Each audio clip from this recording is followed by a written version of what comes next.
Olá, meu aluno interessante interessado no mundo de cartórios. Meu nome é Adriano Álvares e eu venho aqui trazer a nossa bomba do dia. Bomba agora de outubro. O CNJ alterou as normativas para destravar os concursos de cartório sem necessidade do ENAC. Então, 2024 e o início de 2025 podem ter editais sem o ENAC. Vamos falar um pouquinho sobre isso? Então vamos lá? O que eu tenho para vocês? Primeira questão, senhores, é que nós temos o Ato Normativo 4931 de 2024, aprovado agora no dia 23 de 10 de 2024, que destravou os concursos de cartório e fez outras alterações que são muito interessantes. Então vamos falar sobre as alterações e as novidades que temos. Vou deixar aqui o QR Code para que você possa acompanhar a notícia na íntegra lá no site do CNJ, certo? Então vamos falar aqui da nossa primeira alteração. Nossa primeira alteração foi no alvo. Acertou adequadamente. Por que acertou adequadamente, Adriano? Porque anteriormente nós tínhamos um patamar de acerto de 70% para ampla escolha.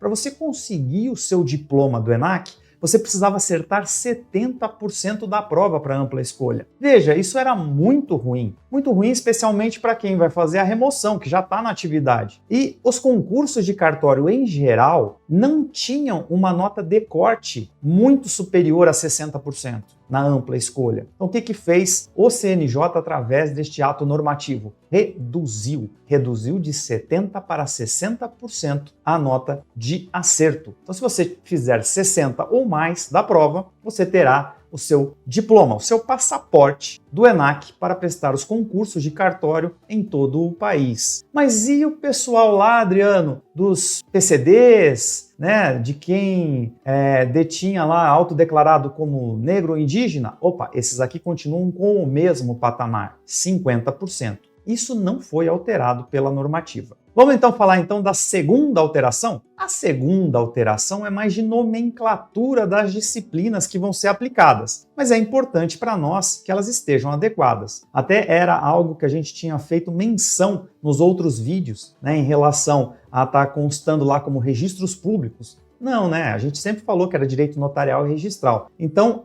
o ato normativo vem consertar os nomes. Então, o primeiro conserto é do direito notarial e registral. O segundo é em relação a direito comercial. A gente até pontuava. Isso aí é dos antigos, né? Falar de direito comercial. Atualmente a gente fala de direito empresarial. E foi isso exatamente o que o ato normativo alterou. Agora é direito empresarial. Poxa, maravilha, Adriano. E qual foi a terceira alteração? A terceira alteração impacta diretamente no seu estudo, que é a exclusão da disciplina de língua portuguesa. Não vão questionar língua portuguesa no ENAC. O ENAC ficará somente com os conhecimentos gerais. Não teremos a língua portuguesa. Olha que interessante. Mas isso já não era feito nos concursos de cartório normalmente? Sim, mas a resolução 81 diz que tem lá a língua portuguesa e eles tinham colocado. Então vai ser descartado. Com esse descarte, como ficam as questões? Serão 100 questões, distribuídas aí no espectro de direito notarial e registral, direito constitucional, direito administrativo, direito tributário, direito civil e processo civil, direito penal e processo penal. Aí nós vamos ter o direito empresarial e conhecimentos gerais. 10 disciplinas para vocês. Mas como é que nós vamos ter a distribuição dessas questões? Então vamos lá botar minha bolinha de cristal aí para vocês. E aí dentro dessa nossa bolinha de cristal, eu tenho para informar o seguinte. Veja, o ENAM e o ENAC são irmãos, né? São co-irmãos, como diz o ministro Barroso. Então, de acordo com o que foi feito o Exame Nacional para a Magistratura, é feito o Exame Nacional para cartórios. Lá no Exame Nacional da Magistratura, quem pratica a verificação das questões, monta os cadernos, as correções e tudo mais, é quem? A FGV. Opa! Então, se vai ser FGV, o que nós temos de paralelo? Qual é a minha bola de cristal aqui em paralelo? Minha bola de cristal são os últimos concursos da GV para cartórios. Quais foram? Santa Catarina e Sergipe. E como ficaram distribuídos? Ficaram distribuídos em 5 grupos, que eu vou colocar aí para vocês. O primeiro grupo é de direito notarial e registral, com 25 questões. O segundo grupo é direito civil, processual civil e direito empresarial, 30 questões.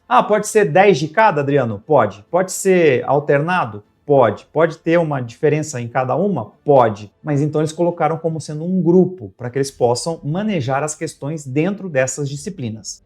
O grupo 3 será de Direito Constitucional, Administrativo e Tributário, pelo que aconteceu lá em Santa Catarina e no Sergipe, também com 30 questões. O quarto grupo é Penal e Processo Penal com 10 questões. E por último, Conhecimentos Gerais com 5 questões. Maravilha! Então a gente já tem aí a pontualidade do número de questões que deve acontecer para o primeiro ENAC. E qual é a quarta alteração? A que eu considero mais importante, além da redução de 70 para 60. O aumento da sua validade do seu diploma, a validade do seu passaporte para concorrer a concursos de cartório, que passou de 4 para 6 anos. Isso é muito interessante, principalmente para quem pretende a remoção. Então eu pego um cartório menor, um cartório até mesmo deficitário, e sei que aquele meu diploma vale por 6 anos. Então eu vou conseguir ter aquele acesso àquele cartório, vou trabalhar naquele cartório por 2 anos, depois no próximo concurso eu já vou pedir a remoção. E aí se você fizer a conta numa régua,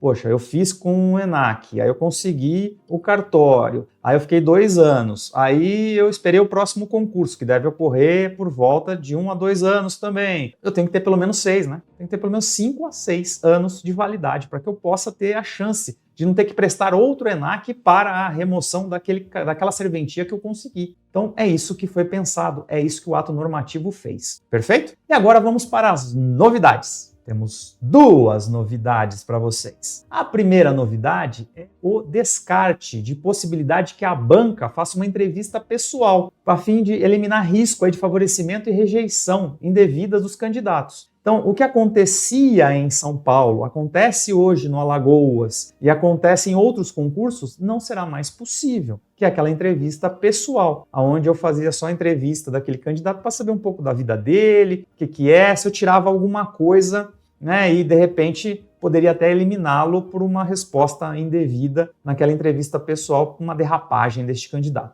Isso não vai acontecer mais. Teremos só a fase oral com as questões e a sua nota. Mas o que me deixa mais feliz, né, como coordenador e como candidato e como professor e como aluno também, é que houve o destrave dos concursos de cartório para o final de 2024 e 2025. Os editais podem acontecer. E os editais vão ter que ter o ENAC, Adriano? Não. Olha que legal.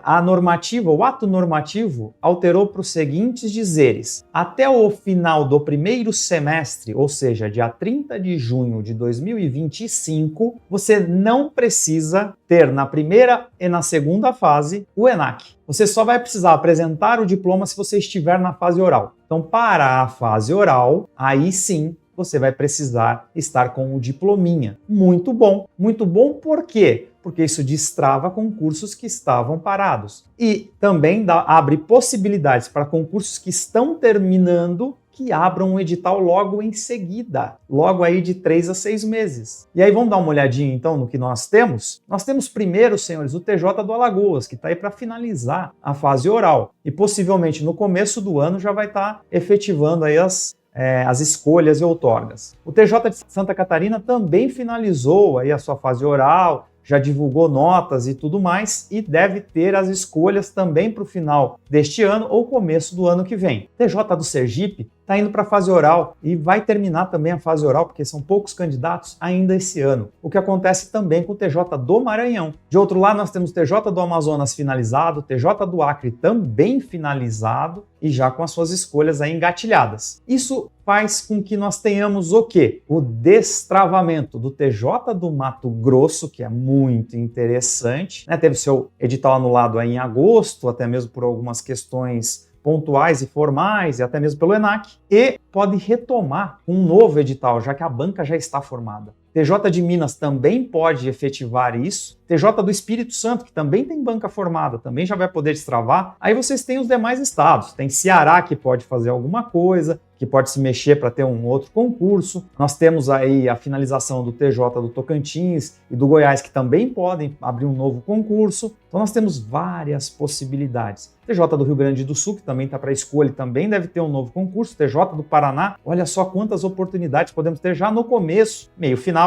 começo de 2025 para que a gente tenha. Então, não pare seus estudos. Não deixe de acompanhar-nos aqui no Estratégia. Por quê? Porque você vai ser um delegatário, você vai ser um oficial. E isso a gente vai moldar para você. Vai moldar o seu estudo, moldar para que você tenha, além do ENAC, a oportunidade de escolher uma serventia extrajudicial. São mais de 3.000 serventias vagas no país inteiro. Deve destravar também o quê? O TJ da Bahia. O TJ da Bahia deve estar destravado também com isso. Oportunidades teremos 1.000, mas você tem que estudar adequadamente. Comece já os seus estudos, se já não começou. Foco no ENAC, foco também nas oportunidades dos estaduais. Fica aqui então o nosso convite para vocês nos acompanharem aqui no canal. Deixa o seu like se ficou comigo até agora. Vai lá, escreve o que você quer saber no próximo vídeo. Fica aqui a minha dica. Forte abraço, foco nos estudos e seja um oficial em 2025. Até mais!